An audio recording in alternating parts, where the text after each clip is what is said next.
Elu kibedamal tunnil ruttan pakitsuses sunnil siia üksi, sest et muidu teen veel püksi.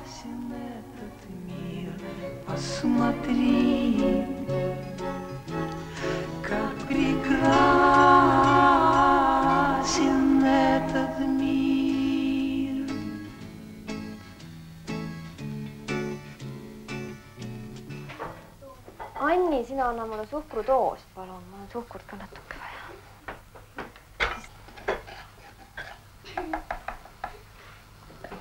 No, kus sa oled?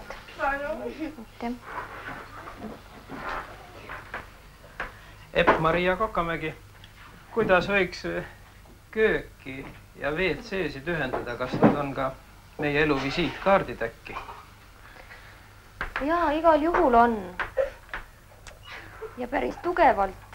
Eesti tahab ju jõuda maailma kangesti ja ma loodan, et ta sinna ka kunagi jõuab, aga seda asja teeb järjest aeglasemaks see, et meie visiitkaardid on nii mustad ja porised, et neid ei julge küll näidata kellegile.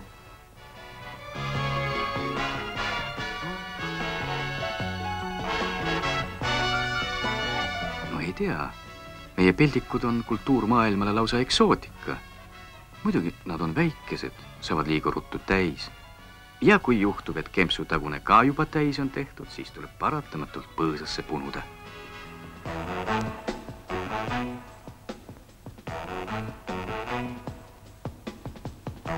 Kui kemps täis, lööme uksed kinni, nagu Pärnu Jaagupis.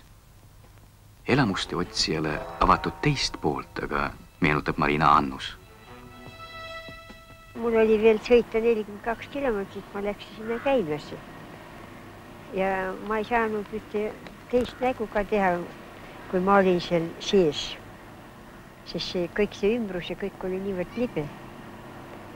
Ja kaenlaluseni, siis ma karjusin meeleheitlikult.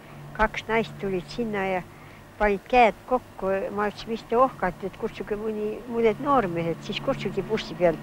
Siis tõmmati mu välja, siis ma olin niisugune. Siis vastasmaest toodi mulle kausiga vett, see ei pääsnud midagi.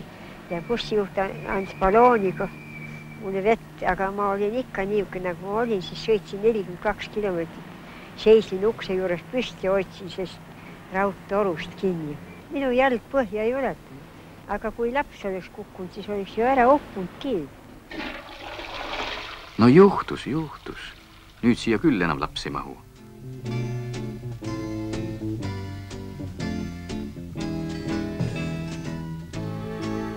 Lastele peaks maast madalast seletama, et nad tundmatuisse kohtadesse ei tikuks. Kas kodudes sellest räägitakse? Kadrina keskkooli õpetaja Miss Estonia, Erika Bauer. Kõikide laste kodune kasvatus küll ei ole niivõrd tasemel, et nad oskaksid koolis käituda viisakalt, kasutada tualettruume nii nagu peaks.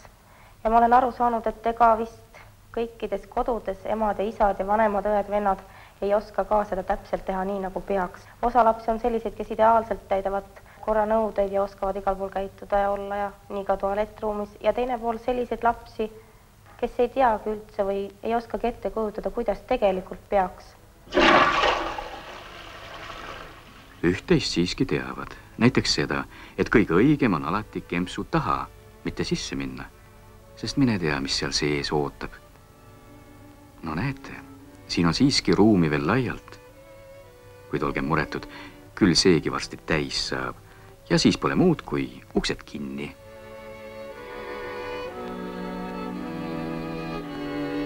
Inimese käitumisnormide kujunemisel on suur roll täita koolil. Kas mõjutavad arengut ka tualettruumid? Jõhvi esimese keskkooli direktor Tiit Haljand. Kõik see, mis koolimaa seinte vahel toimub, kaasa arvatud see, mis toimub WC-s, see on, ütleme, kooli poolt vaadates üks kasvatuse osa. Ja päev selge, et ka WC peab olema, kui nii võib väljendada, kasvatusasutus. Ja kui nad on ligad ja logad, kui nad on käest ära, kui me ei suuda sinna tehnikat sisse tuua ja teiseks, kui me ei suuda õpilasi panna seda tehnikat hoidma, siis me ei ole mitte midagi väärt. Millest see oleneb, et nad hoiaksid? Aga see on kasvatus. Kas me võime teie vetsudes ringi vaadata? Jaa, palun.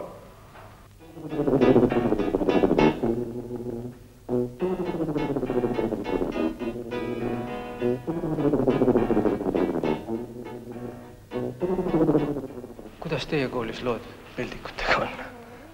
Päris korras nad küll ei ole. Ära lõhutud ja mustad. Vahel harva näeme, kui koristaja käib seal. Aga seda ka mitte iga päev. Sinna ma ei läheks hea meelega.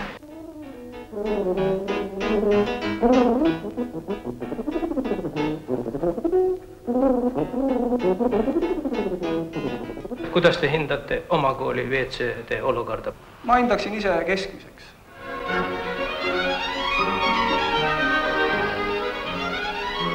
No jaa, prilllauda ju pole, kuid see-eest võib suurt ruumi lausa üksinda kasutada. 14. koolis on küll ette, seltskondlikuks vestluseks on koguni 3 potti kõrvuti. Muud kui jaluri peale ja las käia. Aga Aseri koolis on lausa luksus, päris eraldi kabiinid. Rakvere esimene keskkool. Koolikäimlad annavad kasvavale põlvkonnale kenad juhised iseseisvaks eluks. Kuidas teile meeldivad teie väljakäigud koolis? Ei meeldi. Aga miks ei meeldi? Mul on nõustrad ja seina peal kirjutatud. Aga kes on lõhkunud, te ütlete katki on? Kes lõhkunud on? Suured poisid, kui kuullaagritega aknad katki. Kas teil endal ka vahel mööda läheb potist või ei lähe? Ei lähe.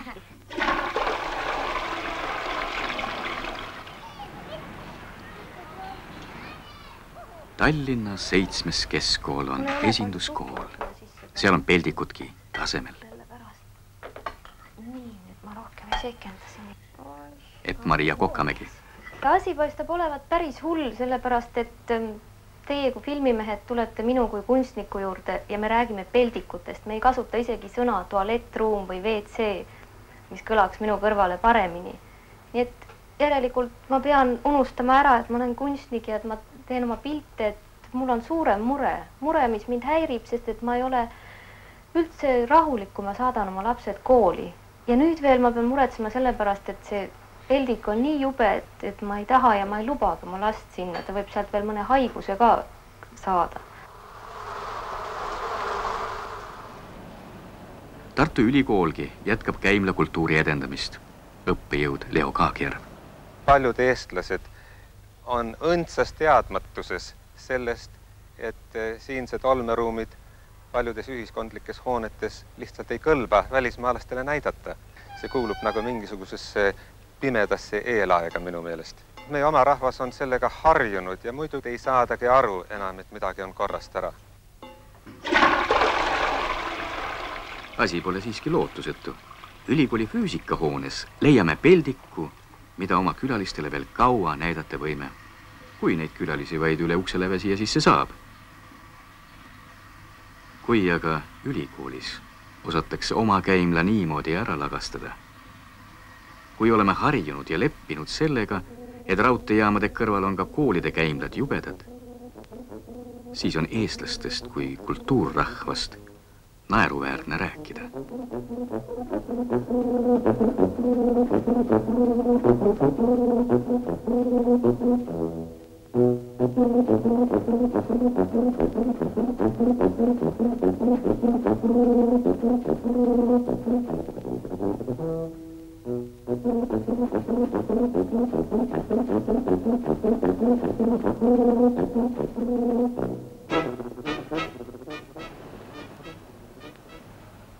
Elu kibedamalt tunnil, ruttan pakitsuses sunnil, siia üksi, sest et muidu teen veel üksi.